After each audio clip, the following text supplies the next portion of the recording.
I was doing just enough to get by. I was working on a job. They paid me just enough to keep me from quitting, and I worked just hard enough to keep from getting fired. How many know people like that? Blink your eyes if you understand what I'm talking about. I was parked. I knew I could do more. But when my mama died, it took something out of me. When I went through a divorce, it took something out of me. When my best friend died, it took something out of me. I parked. And somebody said that life is like an onion. You have to peel it one layer at a time. And sometimes you cry. Life's going to happen to you when you have a dream. You're going to get slapped around. And don't take it personal. Don't ask, why did this have to happen to me? Why not you? Who would you suggest? You want to give us some names, some email addresses?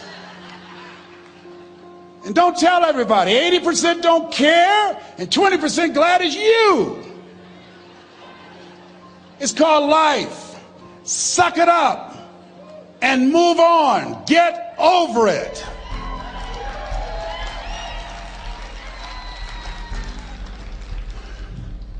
It happens to everybody. Here's the other thing: as you look at your goals and look at your dreams, when you're going through some stuff, repeat out to me, please. When things go wrong, don't go with them.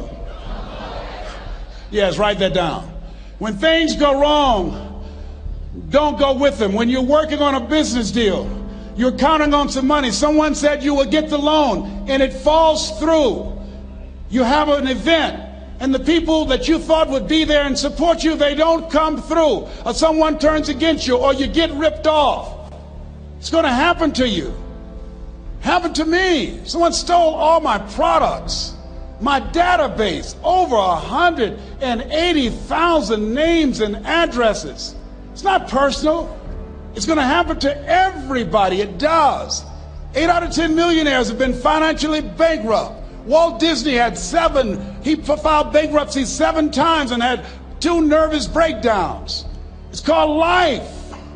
But I got a saying: when life knocks you down, try and land on your back, because if you can look up, you can get up. You've got the power in you to do that. You've got something special. You've got comeback power. Here's the other thing. Let us say together, it's possible. It's necessary. It's me. Yes, write that down. It's me. Take ownership for your life. Nobody can live your dream for you but you. Nobody's going to take care of your business like you. Stop coming up with excuses. Don't give yourself permission to continue to live a small life. You can't fit a big dream into a small life. Give yourself permission to go for it, to test yourself, to challenge yourself, to live full. I like the saying, always strive to get on top in life, because it's the bottom that's overcrowded. The reason you're here is because there's something in you that says, I can do more. This just can't be it. There's something in you. There's a calling on your life. There's something in your heart that caused you to get dressed and spend the money to go to seminar after seminar and listen to message after message and speaker after speaker. Because there's something in you that tells you this is not it for you. You have not peaked here. There's more in you that you are expressing. Eye has not seen, ear has not heard, nor has entered the heart of mankind what's in store for you if you challenge yourself, if you persist and persevere, if you take ownership for your life. George Bernard Shaw said the people that make it in this life, they look around for the circumstances that they want, and if they can't find them, they create them. Create what you want. You have the power in you to do more than you can ever begin to imagine, to control your destiny, to make a difference in our children, to make a difference on the planet, to make an impact. Let us say together, it's me. And let us say together, it's hard. Say it like you know it. Say, it's hard. Ladies and gentlemen, it's hard. There are people who have seen their retirements taken away from them by the corporations that they work for. They were within 2 or 3 years of retiring, and they had it taken from them. The number one entrepreneurs in this country now are senior citizens. The number one employer, number two, McDonald's and Walmart. And there's nothing wrong with those jobs. I guarantee you those people did not have a plan to end up living their lives at the end of life with those types of jobs. And they didn't have a plan like you have, and while you're investing in yourself, not to. And it's hard. There are people making choices between purchasing prescription drugs or paying for gas or a mortgage note. It's hard when you're working on a job for 20 years, 30 years, give them some good years, and then they come in and tell you, we've downsized. In other words, you're fired. And then you have to start all over again. How many of you know it's hard? Raise your hands, please. It's hard. And it's not fair. One of the things I like about T. Harv is he talks about work and investing in yourself. It's not fair when people are going up against that kind of stuff to tell them just think positive and be enthusiastic and everything will work out all right. Ain't that kind of party. It's hard. Life will put some knots on your head. I bought my first home for my mother. I was rushing, didn't know what I was doing. And I bought a home that had a lien against it. And they called me, Mr. Brown, yes, there's a lien against your property. We need $55,000 if you're going to stay there. Wait a minute, sir. I just bought this home. The guy told me there were no liens against it. I'm not the one that owe you the money. You should have checked that out, Mr. Brown. Come on. I called my attorney. We followed up. Yes, Les, there's a lien against the property. But he told me there were no liens. He lied, obviously. Oh, my God. He told me he wanted to help me because he admired the fact that I was buying this home for my mother and that he was adopted, and he identified with me. Les, he suckered you. He played you, man. So what? Well, would they take payment arrangements? What about $5,000 a month? They want all the money, Les. They want all the money, or you're going to have to get out. The house is going up for sheriff's sale. Do you have it? No, I don't have it. Can they give me some time? Tell them to give me 3 months, please. Give me 3 months. My mother's in her 70s, man. She has a bad heart. Don't do this to me. This is my dream. Don't do this, man. Please, let me talk to them. Les, I'm talking to their attorney. They don't want to talk to you. I've got to talk to their attorneys. Do you have the money? No. Will they give me 3 months? No. What about 2 months? No, Les. They want the money in 7 days. Oh, my God. Let me call you back. I'm not sure. And I walked the floors thinking, God, how could this happen to me? I got to figure this out. I got to figure this out. And it seemed like the days were just ticking off. Thursday, I had to call them and let them know. They called me, Les, do you have the money? No, I don't. Friday, you have to leave. The sheriff will be there. You're going to have to leave, Les. They're going to take my house. What about my down payment? You lost it, Les. You lost it. Okay. I got to go. Yes. I prayed, Lord, please, if you show me that you're real, if you're really real, you think Paul worked for you, you haven't seen anything. Don't let me lose this house and watch what I'll do for you. I was trying to cut a deal. Have you ever tried to cut a deal? It's amazing how spiritual you get when you get in trouble. You know what I mean? When I was diagnosed with prostate cancer, I was going to bed with the Bible and the Holy Quran and Science of Mind and Joel Goldsmith, everything I could find. I was praying to Jesus, Yahweh, Melchizedek, everybody. I was calling on everybody. It's amazing. And here I was walking the floor 3 o'clock in the morning, and I had to go and wake my mother up. I got on my knees and I said, Mama, I need you to wake up. She said, what's wrong, Leslie? I can hear you walking back and forth. I'm not asleep, son. I said, there's something I need to tell you. She said, your eyes are red. Why are your eyes red? Because I feel so stupid now. Why?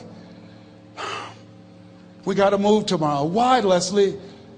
there's a lien against the property, and they want $55,000, and I don't have it. And we're going to be set out tomorrow. We have to go back to Liberty City. So she said, it's okay. I don't like this house anyhow. I said, why? She said, because of my arthritic knees. It hurts my knees when I go up the steps. I said, and why didn't you tell me? Because you were so happy. I just said it because you were happy. I'll live in a shack with you, boy. I love you. It's not the house. I love you. I love all my children. I said, thank you, Mama. Thank you. And the next day when we were in the truck going back to Liberty City, and we pulled down 68th Terrace, the neighbors came out and said, whoa, Mamie, y'all coming back? Are you back? Yes. What happened to the home your boy bought for you? Those boys you adopted. Leslie didn't do a title search. He made a mistake. And boy, I was so humiliated. How many ever made a mistake that you were just humiliated? Raise your hands. I was devastated. I was taking the furniture off the truck, and my mother came, and I was crying. And she said, boy, I said, yes, ma'am. She said, hold your head up. I said, Mama, I can't. She said, hold your head up. I said, why? Look what I've done. She said, it's okay. It's okay. You are going to make a lot of mistakes in life, young man. You're going to fail your way to success. You have nothing to be ashamed of. Keep your head up and take that furniture back in the house. I said, yes, ma'am. And I learned something from that. If you ever go through something, hold your head up. If you ever make a mistake, hold your head up. If you ever do something that everything goes wrong, life catch you on the blind side, hold your head up. It's not over. Goethe said, that which does not kill you will make you stronger. Hold your head up. Shake someone's hand on your right and left and say, hold your head up.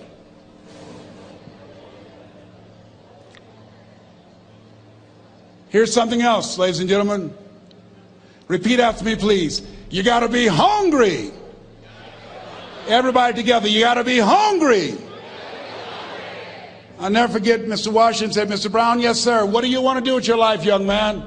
I said, sir, I want to be a disc jockey. He said, Mr. Brown? I said, yes, sir. He said, you got to be hungry. I said, what do you mean by that? He said, people that are hungry are willing to do the things today others won't do in order to have the things tomorrow others won't have.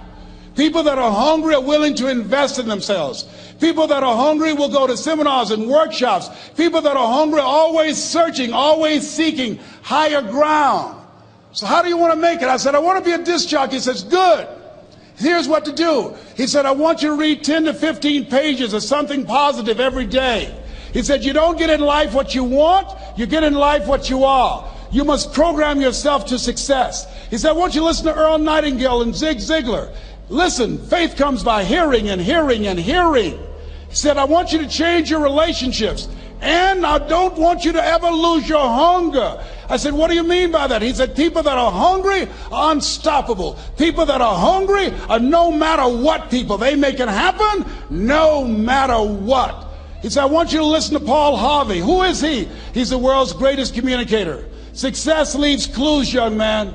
Always listen and follow people who are doing what it is you want to do at the level you want to do it, and learn from them.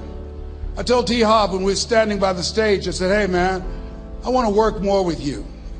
I want you to coach me. I want to learn from you. See, I found you're never too old to learn and you're never too young to teach. Always have a thirst for learning. So I listened to Paul Harvey every day on the radio. While in school, I would go out and listen in his car. He gave me his keys. I was working to develop myself. And I continued to listen to motivational messages, and he would take me to see the late Dr. Norman Vincent Peale, who wrote the book, The Power of Positive Thinking. I toured with him before he passed. You have something special. You have greatness within you. Don't allow your circumstances to determine who you are. Don't allow your negative thoughts to hold you back. You have something special. You can do more than you can ever begin to imagine. Dr. Peel was an incredible man. I admired him. When he spoke, he gave me goosebumps. I can feel him in my heart. And I never forget, we were coming back to the school, and Mr. Washington said, Mr. Brown, yes, sir. When Dr. Peel spoke, you didn't move. When he spoke, you were hanging on every word. When he spoke, we didn't have to tell you to sit down and be quiet. Why? I said, sir, I could feel him when he talked. I felt like he was talking to me, sir. He said, he was. I said, but he doesn't know me, but he was speaking to you. Did you feel him in your heart? I said, yes, sir. He said, most people feel him in their head. If you felt him in your heart, he said, listen to him, son. Follow him, learn from him. And I would go to seminars and workshops. Anywhere I would find where Dr. Peel was, I would be in the audience. I would drive 200 and 300 miles just to hear him speak. And my dream and vision was to share the stage with him. I thought about it. What is your goal? What is your vision? I want you to hold it in mind. There's some power in that.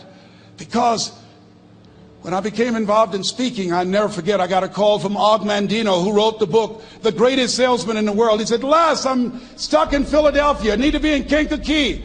Dr. Norman Vincent Peale is appearing. I can't make it. I heard you're in Chicago. I said, yes, I am. Can you go and open for me? I said, yes, man. Oh, my God. Dr. Peale, I said, yes, I'd love to do it. And I went there and I came. I said, hi, I'm Les Brown. He said, you're not the band of renown? I said, no, I'm Mrs. Mamie Brown's baby boy. I'm here to speak. He said, come backstage. And his wife, Martha, was there. And she said, Papa, Les Brown is here, the speaker. And he said, Les Brown, shoot for the moon. Because even if you miss, you'll land among the stars. I said, sir, that's my quote. I wrote you when I was in the 11th grade. I was a part of a special education class project. That's my quote. He said, I know. I end all my speeches with that quote. And Dr. Peel had a great sense of humor. A young man was backstage, and I had so many questions to ask him, and my mind froze up, and the young guy said, Dr. Peel, how old are you? And he was up in age. He said, Sonny, I'm 92. The young man looked at him and said, I don't know if I want to live to get 92. He said, that's because you've never been 91. So I did the things that Mr. Washington suggested. I listened to motivational tapes on a regular basis. I would go to seminars and workshops whenever Zig Ziglar and Dr. Dennis Waitley and Jim Rohn would come to town. And I said, sir, what do you want me to do now? He said, Mr. Brown, I've given you everything that I can give you. He said, develop your mind, put your money where your mouth is, continue to learn how to be an effective communicator, because once you open your mouth, you tell the world who you are. And always surround yourself with OQP, only quality people. So I went to apply for a job on Miami Beach. WMBM radio station. Milton Butterball Smith was the program director. Hello, Mr. Butterball. How are you, sir? My name is Les Brown, sir. I'd like to be a disc jockey. He said, young man, you have any journalism in your background? I said, oh, no, sir, I don't. You have any experience in broadcasting? I said, no, sir, but I practice all the time, sir. Let me audition for you, sir. Let me show you how good I am. All I need is a shot, sir. He says, no, we don't have any job for you. How many ever been rejected? Raise your hands, please. I was devastated. I went back and I told Mr. Washington, I said, Mr. Washington, they said no. He said, don't take it personally. Most people are so negative, they have to say no 7 times before they say yes. He said, you got to be hungry. Know your vitamin. Go back again. I said, yes, sir. Hello, Mr. Butterball. How are you, sir? My name is Les Brown, sir. I like to be a disc jockey. Young man, weren't you here yesterday? Yes, sir, I was. Didn't I tell you no yesterday? Yes, sir, you did. Then why are you back today? Well, sir, I didn't know whether or not somebody was laid off or somebody was fired, sir. Nobody was laid off or fired. Now, get on out of here. I came back the next day. Hello, Mr. Butterball. How are you, sir? My name is Les Brown, sir. I like to be a disc jockey. I know what your name is. Weren't you here the last 2 days? Yes, sir, I was. Didn't I tell you no the last 2 days? Yes, sir, you did. Why are you back? Oh, sir, I didn't know whether or not someone got sick or someone died, sir. No one got sick or died. No one was laid off or fired. Now don't you come back here again. I came back the next day talking loud, looking happy like I was seeing him for the first time. I said, hello, Mr. Butterball, how are you? He looked at me with rage. He says, go get me some coffee. I said, yes, sir.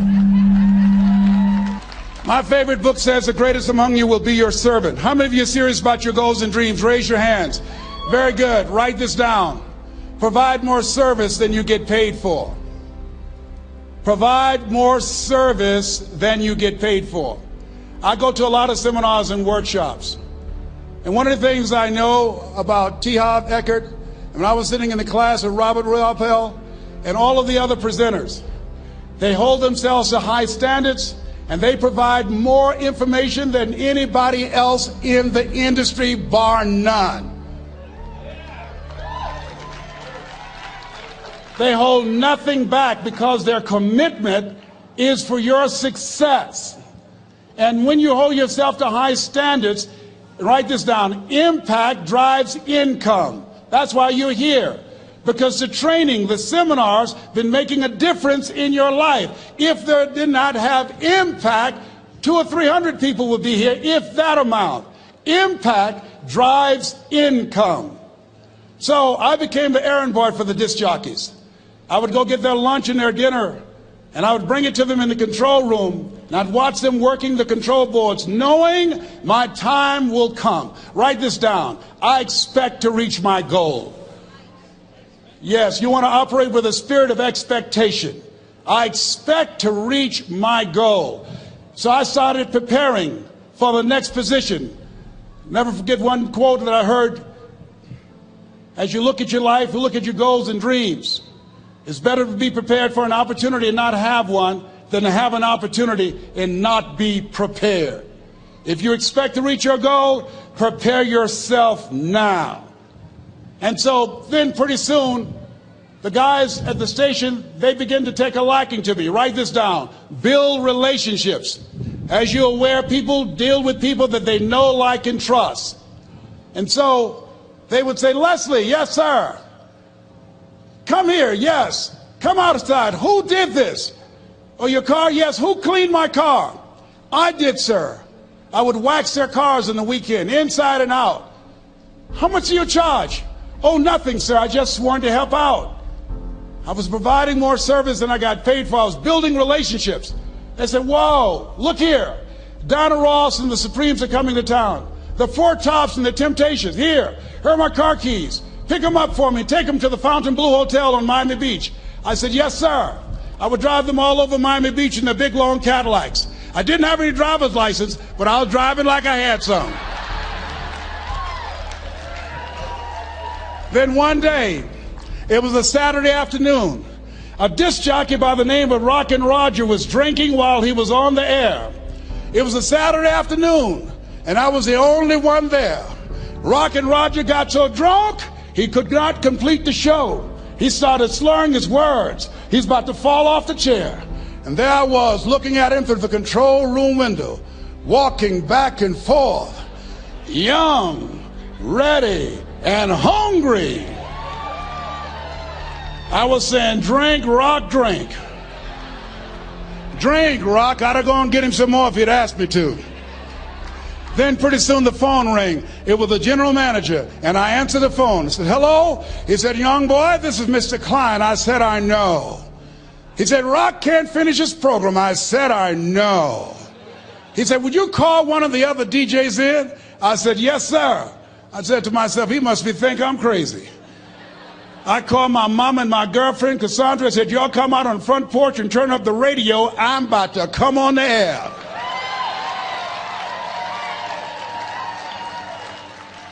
I waited for about 20 minutes, and I called him back.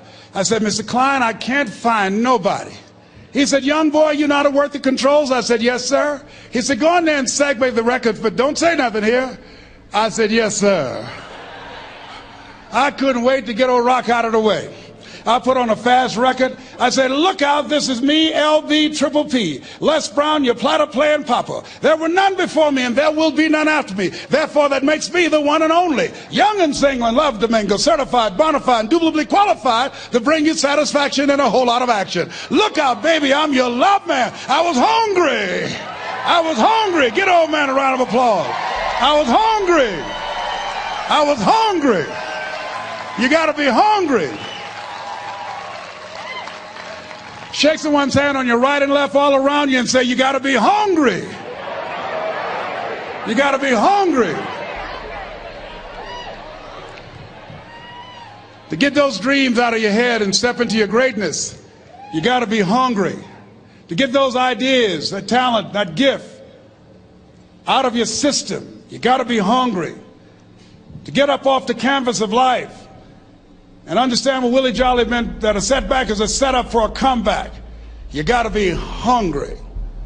People that are hungry are willing to do the things today others won't do in order to have the things tomorrow others won't have. How many of you got value out of what you've heard thus far? Raise your hands, please.